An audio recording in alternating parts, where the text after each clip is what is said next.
I saw so many familiar faces this morning. It was wonderful seeing so many children up front. Wow, that was awesome. And I'm really glad that Pastor Kyle's illustration broke down because he was almost going to ruin my opening illustration. So I'm really, really glad that happened. Have you ever gotten a product in your life that you knew was going to change your life? So I am not much of a cook, and my son-in-law often teases how he married into an Italian family, and none of the women like to cook. And I'm like, well, too bad, we don't, okay? But I like to do things that are quick and short and easy, right? And so, like any good American consumer, on Amazon Prime days, there it was, flashing in front of me. I needed the chopper. I needed the chopper because this thing does everything. And in instant, you just slam that thing down and you get the dice, the this, the slice, the everything. I can make everything in under 5 minutes and it all stays in the nice little container. It has changed my life. It has revolutionized my kitchen, right? That's kind of the language we use sometimes when it comes to things in our lives like products and things that we buy and use. Unfortunately, I have heard those very same phrases used of churches with their pastors. Oh, this person's going to come and revolutionize this place. This person's going to come and have a vision and a strategy that's going to change us and transform everybody. That sounds heavy, doesn't it? That sounds like a lot of pressure. But I've heard this sort of assigned status that this person is coming and going to do everything that needs to be done for the church. We've seen over the last at least almost 7 years, pastors leaving in droves, so to speak. The pandemic sped that up. So if any pastors were thinking about leaving, pandemic, they're out. Here are some numbers for you. Barna reports that in March of 2022, the percentage of pastors who have considered quitting full-time ministry was 42%. 42%. In 2015, so years ago, 72% told Barna that they felt very satisfied being a pastor. In 2020, that number dropped to 67%, and in 2022, it dropped to 52%. 20-point drop within a very short amount of time. The pastors are not satisfied at all being pastors. I was at a ministerium meeting once at one of our annual meetings at the Covenant, and there was a psychologist who was teaching us, and he got up and he had on the big screen, he had this huge long list of tasks and roles and all the things, and we're all kind of looking at it, and he goes, do you know what job description this is? The pastors. And we all laughed awkwardly. And the psychologist said, there is no way that one person can do all that. There is no way that one person can do all that, which is why we have burnout, which is why we have pastors leaving, which is why we have pastors who are dissatisfied. The other thing that I think contributes to this is that we have professionalized the ministry. We have professionalized it. I've used the language, oh, I'm going into ministry. Well, what does that mean? Are we not all in ministry? And then we've come up with the difference between laity and ordained, laity and clergy. So there's this divide between the ordained and the ordinary. Now, I know that there are reasons for that somewhere along the way, but I wonder if it has contributed to this notion that one person stands up here and says all the things, and all the things are going to change and transform and happen. The American church has set us up that way. It has set us up that way. I don't think, biblically speaking, that's what the church was meant to be. I just don't. Now, you'll have to bear with me this morning. I haven't stood in a pulpit in a formal church setting for several years. I've kind of been in and out. So a little disclaimer, if I seem a little edgy this morning, it's probably because I am. It's probably because I am. I've been in my community working with drug addicts and alcoholics and fathers whose children have overdosed and spouses who they've committed suicide. And so to talk about what ministry means, what the pastoral role means in America today, yes, I'm a little edgy this morning. So go ahead and bear with me, will you please? Our text for this morning is out of Ephesians, and I want to concentrate on this.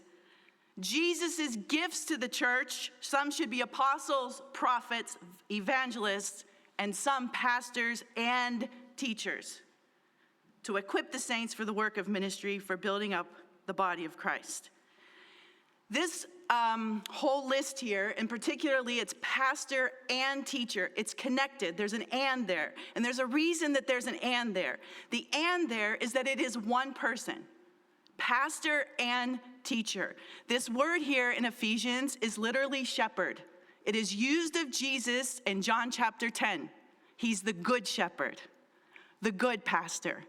He nurtures, he protects, he lays his life down for the sheep. This is the word pastor here in this text. Now here is where it gets really interesting. It says that some are called as pastors and teachers to equip the saints for the work of ministry. Now, how many of you, including me, and this is why I'm a little edgy this morning, because when I dug a little bit deeper, my whole life, when I heard that word, equip the saints for the work of ministry, in my ministry life, I've always been told that it's my responsibility to equip, to provide the flock with tools, with this, with that, equipment, so that somehow you can be a better Christian.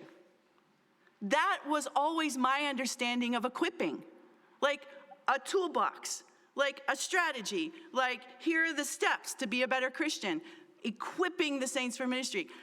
I have come to find out in my study that that word does not mean that at all.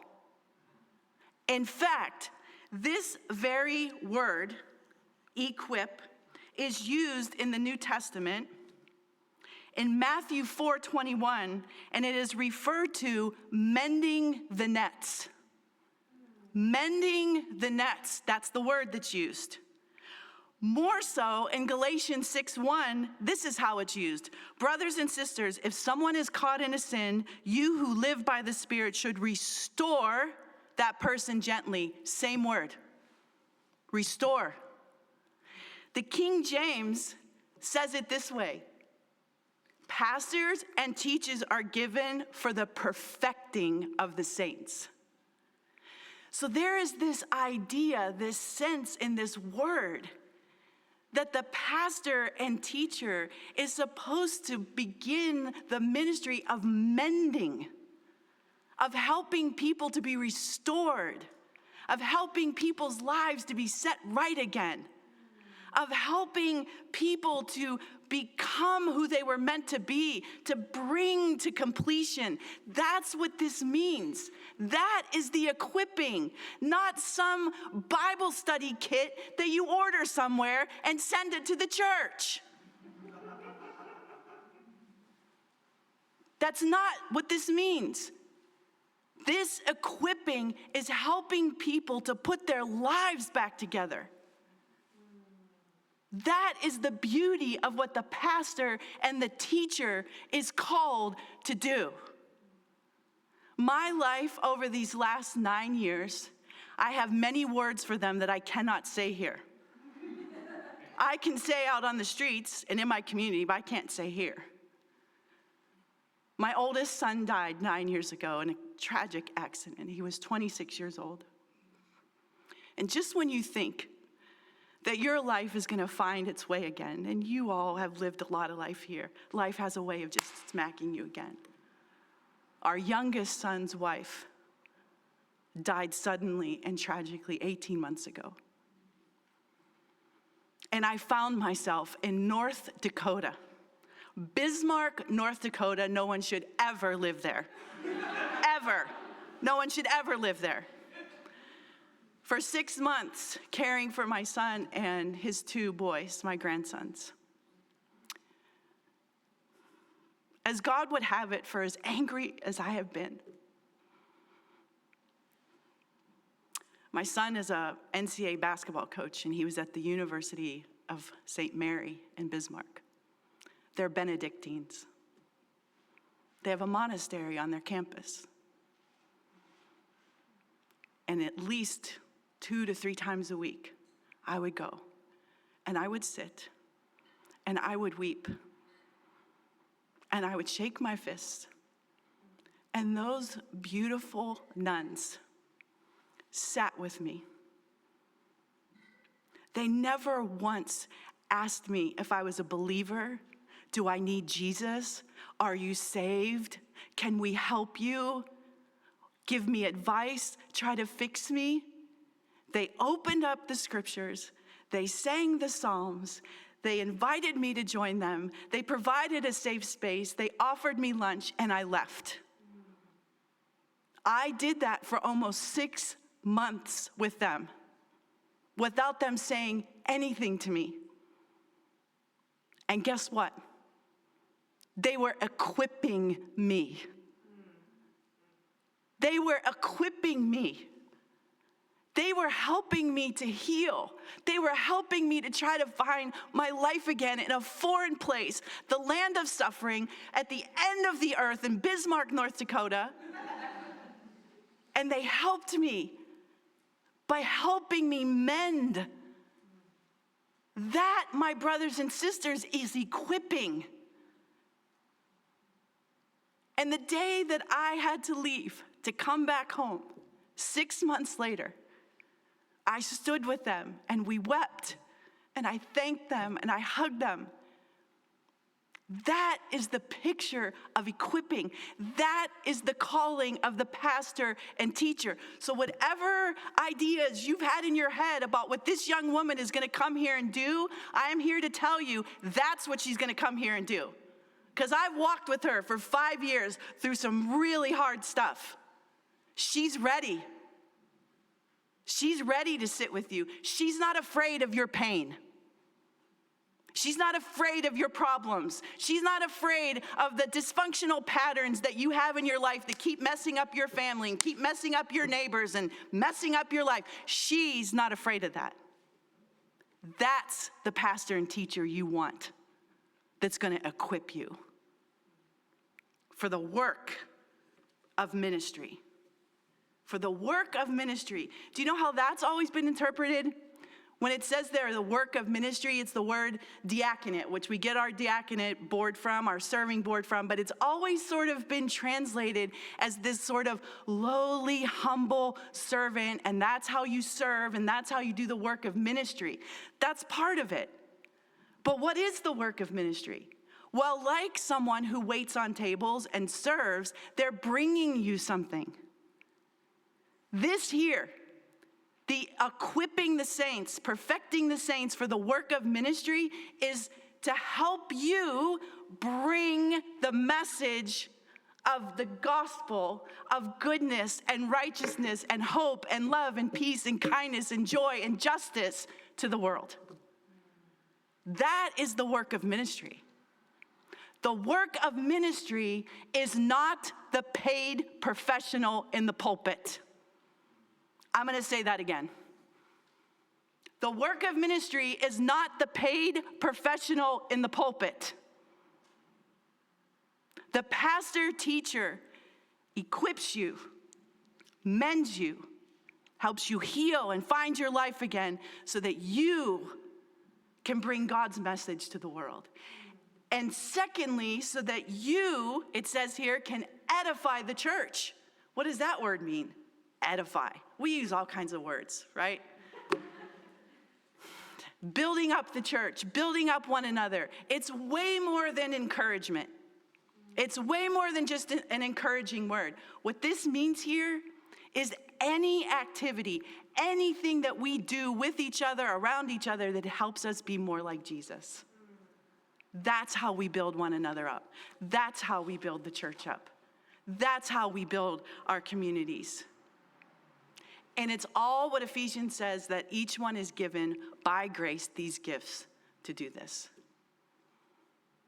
Now I will tell you, I've been in ministry for a very long time.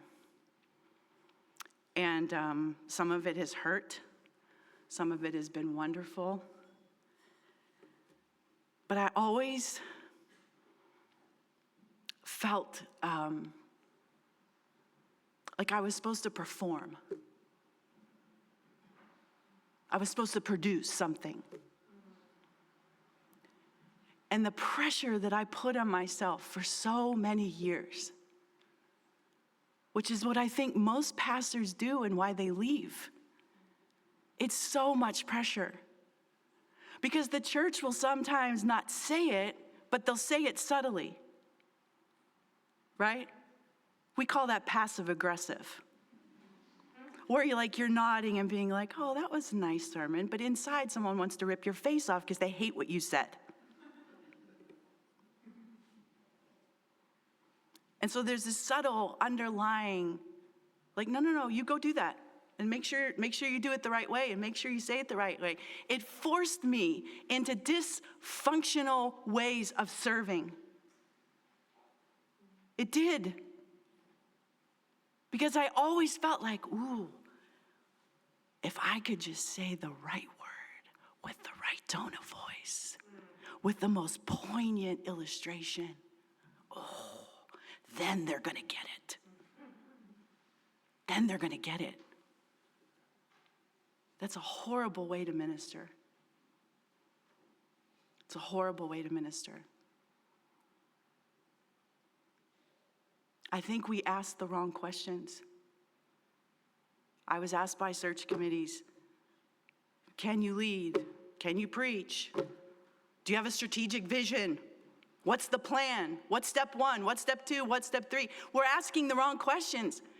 At one church, and this wasn't all that long ago, people were more concerned that I was a woman, never asked me one question about my prayer life. Not one. Not one question is, hey, if we're in the hospital at 2 a.m, are you going to get out of bed and come visit me? No. Not one question like that. We're asking the wrong questions. The questions of the pastor and teacher should be, do you own your pain? Do you grieve well? Do you suffer well? Do you accept feedback well? Are you able to show up in your life and in the life of this church well? Those are the questions we should be asking. Those are the questions for the pastor and teacher to be able to help mend and set right and bring to completion. Those are the beautiful things of ministry and the pastor and teacher. I am here to tell you, church, and I will tell you that Alicia Reese is not a CEO. She is not a small business owner. She is not an entrepreneur. She's not a strategist. She's not a therapist. She is a pastor and teacher that has been called to you to nurture, to help mend, to help you in your life so that you can go and bring God's message to the world. At the end of Ephesians, there's a little phrase that says, so that. After all this, it says, so that. So that what? Paul says, so that you won't be like little children anymore, but that you'll be grown up. That, my friends, is the call and the role and the responsibility of a pastor and teacher. And I am telling you that you have that in Alicia Reese. take care of her. Have her back. Give her grace. Let her fail. Let her ask for forgiveness when she needs to.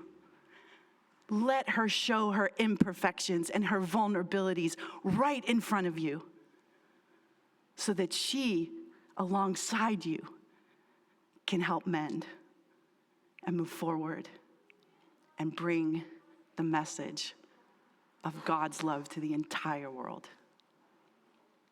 Amen.